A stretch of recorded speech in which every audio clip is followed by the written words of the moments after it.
მარნეულის მუნიციპალიტეტის სოფელ ყულარში შიდა გზების სასმელი წყლის სისტემისა და სარიტუალო დარბაზის მშენებლობა მიმდინარეობს. სამუშაოები სოფლის პროექტისა და ადგილობრივი თვითმმართველობის ბიუჯეტიდან ფინანსდება. ვრცლად ჩვენ სიუჟეტში. სოფელ ყულარში წლების მანძილზე შიდა გზებისა და სასმელი წყლის არ ქონა ყველაზე დიდ პრობლემას წარმოადგენდა. მოსახლეობის თქმით, აქ უამინდობის დროს ფეხით გავლა შეუძლებელი იყო. ბავშვების სკოლამდე მისვლას ვერ ახერხებდნენ. ადგილობრივების მოთხოვნის საფუძველზე ერთი კვირის წინ აქ სამუშაოები დაიწყო და ამ ეტაპზე ინტენსიურად ხორციელდება. მოსახლეობა კი მიმდინარე პროცესს დადებითად აფასებს და აცხადებს, რომ პრობლემების აღმოფხვრა დროულად უნდა მოხდეს. სოფელში გზა ისეთ მდგომარეობაში იყო, რომ ზამთარში ბავშვებს სკოლაში ვერ ვუშვებდით, გვეშინო და რამე არ დაეზიანებინათ. წვიმის დროს კი საშინელი ტალახი იყო. ახლა კეთდება და ეს ძალიან კარგია.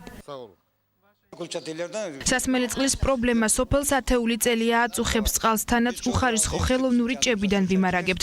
უხარისხოა, მაგრამ სხვა გზა არ გვაქვს. ახლა გვპირდებიან, რომ კარგი წყალი გვექნება. ვნახოთ, რამდენად გაამართლებენ ჩვენს იმედებს.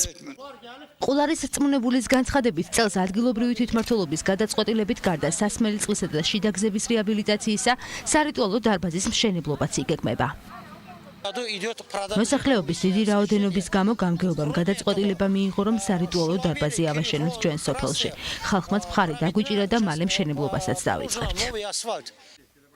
სოფელ ყულარში მიმდინარე ინფრასტრუქტურული სამუშაოები ხელშეკრულების პირობების თანახმად წლის ბოლომდე დასრულდება.